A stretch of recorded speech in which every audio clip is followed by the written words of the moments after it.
ശ്രീജിത്തിലേക്കൊന്ന് പോകട്ടെ. രഞ്ജിത്ത്, ശ്രീജിത്ത് ഇപ്പോൾ ഉള്ളത് AKG ഭവനിൽ നിന്നാണ്. ഗോൾ മാർക്കറ്റിൽ AKG ഭവനിൽ എത്രയോ കാലങ്ങളിൽ നിർണായകമായ കൂടിയാലോചനകൾക്ക് പാർട്ടി പ്രതിസന്ധിയിലാവുന്ന ഘട്ടങ്ങളിൽ ചർച്ച ചെയ്യാനായി കേരളത്തിൽ നിന്ന് തന്നെ വിഭാഗീയത കത്തി നിൽക്കുന്ന സമയങ്ങളിൽ എത്ര തവണ എത്ര നേതാക്കൾക്കൊപ്പം സീതാറാം യെച്ചൂരി അവിടെ ചെലവഴിച്ചിട്ടുണ്ട്. അവസാന നിമിഷം പോലും സീതാറാം യെച്ചൂരി വീട്, അത് കഴിഞ്ഞാൽ സാംസ്കാരികമായിട്ടുള്ള പരിപാടികളും രാഷ്ട്രീയ പരിപാടികളും കഴിഞ്ഞാൽ ഏറിയ സമയവും ചെലവിടുന്നത് ഈ AKG ഭവനിൽ തന്നെയാണ്. ശ്രീജിത്ത്, AKG ഭവനിൽ തങ്ങളുടെ പ്രിയപ്പെട്ട 32 വർഷം പോളിറ്റ് ബ്യൂറോ അംഗമായിരുന്ന ഒരു നേതാവിന് യാത്രാമൊഴി നൽകാൻ ഒരുങ്ങുകയാണ്.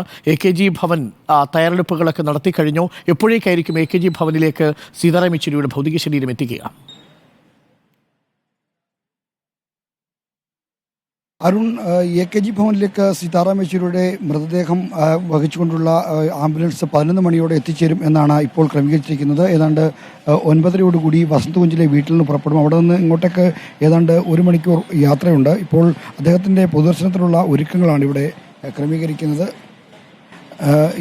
അതിനുള്ള ക്രമീകരണങ്ങൾ ഇപ്പോൾ നടക്കുന്നു. മറ്റ് ചെറിയൊരു ഇതിന് മുറ്റത്തൊരു ചെറിയ പന്തൽ ഉണ്ടായിട്ടുണ്ട്. ഈ പന്തലിട്ട് ഇവിടെയാണ്, ആ ഒരു പ്ലാറ്റ്ഫോമിലാണ് ഈ മൃതദേഹം വെക്കാൻ പോകുന്നത്.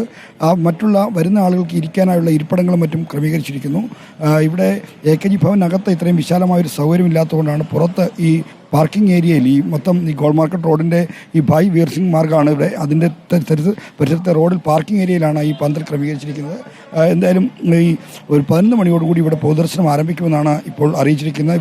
ഇവിടേക്കും വലിയ നേതാക്കന്മാരും അദ്ദേഹത്തെ സ്നേഹിക്കുന്ന നിരവധി ആളുകളും എത്തിച്ചേരും എന്ന് പ്രതീക്ഷിക്കുന്നു. നേരത്തെ രഞ്ജിത്ത് സൂചിപ്പിച്ച പോലെ വസന്തകുഞ്ചിലെ വീട്ടിൽ ഒരു പൊതുദർശനം ഉദ്ദേശിച്ചിരുന്നില്ല. കാരണം വളരെ ചെറിയ സ്ഥലമാണ്, മറ്റ് താമസക്കാരുണ്ട്. ആളുകൾക്ക് ബുദ്ധിമുട്ടുണ്ടാക്കാതിരിക്കാൻ വേണ്ടി അവിടെ ഒരു പൊതുദർശനം ക്രമീകരിച്ചിരുന്നില്ല. എന്നാൽ അവിടേക്കും ആളുകൾ എത്തി. കേരള നേതാക്കളൊക്കെ ഒരു ആളുകളുടെ മരണം സംഭവിച്ചാൽ വീട്ടിലെത്തി കുടുംബാംഗങ്ങളെ ആശ്വസിപ്പിക്കുന്ന ഒരു രീതി വെച്ചിട്ട് അത്തരമൊരു സംസ്കാരം വെച്ച് വീട്ടിലെത്തി എന്നേ ഉള്ളൂ. അല്ലാതെ പാർട്ടി ഔദ്യോഗികമായി അവിടെ ഒരു പൊതുദർശനം ക്രമീകരിച്ചിരുന്നില്ല. ഇവിടെ മറ്റ് ഒരുക്കങ്ങൾ, ഈ പൊതുദർശനത്തിലുള്ള ഒരുക്കങ്ങളെല്ലാം പൂർത്തിയായി വരുന്നു.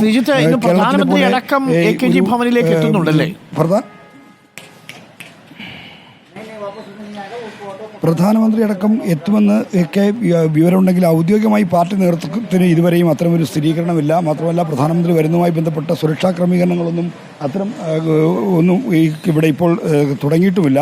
സാധാരണ PM എത്തുകയാണെങ്കിൽ അത്തരത്തിലൊരു വലിയ സുരക്ഷാ ക്രമീകരണങ്ങളും റോഡ് ബ്ലോക്കിംഗ് അടക്കമുള്ള കാര്യങ്ങളും ഉണ്ടാകും. ഇപ്പോൾ അത്തരത്തിലുള്ള നടപടികളിലേക്കൊന്നും പോലീസ് കടന്നിട്ടില്ല. ഒരുപക്ഷെ അദ്ദേഹത്തിൻ്റെ പ്രത്യേക സുരക്ഷാ വിഭാഗമായിരിക്കും ഇത്തരം ഈ സുരക്ഷാ ക്രമീകരണങ്ങൾ ഏകോപിപ്പിക്കുന്നത്. എന്തായാലും ഇവിടെ രാവിലെ 11 മണിയോടെ പൊതുദർശനം ആരംഭിക്കും. പ്രധാനപ്പെട്ട പാർട്ടികളുള്ള നേതാക്കന്മാർ, പ്രത്യേകിച്ച് ഇന്ത്യ മുന്നണിയിൽപ്പെട്ട ആളുകളുടെയൊക്കെ നേതാക്കന്മാരൊക്കെ തന്നെ ഇവിടെ എത്തി ഈ സീതാറാം യെച്ചൂരിക്ക് അന്തിമാഞ്ജലി അർപ്പിക്കാനുള്ള സാധ്യതയുണ്ട്. അവരെല്ലാം ഇവിടേക്ക് വരുന്നു. ഇവിടേക്കാണ് ആളുകളെ CPM പ്രതീക്ഷിക്കുന്നത്. കാരണം ഇവിടെയാണ് ഒരു പൊതുദർശനം ഔദ്യോഗികമായി ഒരുക്കിയിരിക്കുന്നത്. 3 മണിവരെ ഇവിടെ പൊതുദർശനം ഉണ്ടാകും. അതിനുശേഷം അശോക റോഡ് 14 വരെ 1.5 കിലോമീറ്ററോളം ഈ AKG ഭവനിൽ നിന്ന് അശോക റോഡ് 14 വരെ പഴയ കേന്ദ്ര കമ്മിറ്റിയുടെ ഓഫീസ് ഉണ്ടായിരുന്ന സ്ഥലമാണ്. അവിടെയായിരുന്നു സീതാറാം 1984 കേന്ദ്ര കമ്മിറ്റിയിലെ ക്ഷണിതാവായിട്ട് വരുന്ന സമയത്ത് മുതൽ പ്രവർത്തിച്ചിരുന്നത്. ആ കാലത്തെ യുവനേതാക്കളുടെ പ്രവർത്തന കേന്ദ്രവും അതായിരുന്നു. അതുകൊണ്ട് അതിൻ്റെ ഓർമ്മയിൽ ഒരു 1.5 കിലോമീറ്റർ വിലാപയാത്ര ഉണ്ടാകും. അതിനുശേഷം ഈ മൃതദേഹം എയിംസിന് കൈമാറും. എയിംസിൻ്റെ അനാട്ടമി വിഭാഗത്തിന് കൈമാറുകയാണ് ചെയ്യുന്നത്. ഓക്കെ, എനിക്കൊരു നല്ല മഴയും ഉണ്ടെന്ന് തോന്നുന്നു. കാലാവസ്ഥ തണുത്തിരിക്കുകയാണ് ഇപ്പോൾ. ആ അർത്ഥത്തിൽ ഇന്നലെ കോരിച്ചൊരിയുന്ന മഴയത്താണ് സീതാറാം യെച്ചൂരിയുടെ വിടവാങ്ങൽ JNU നടത്തിയത്. വീട്ടിലേക്കും സീതാറാം യെച്ചൂരിയുടെ മൃതദേഹം എത്തിച്ചത്.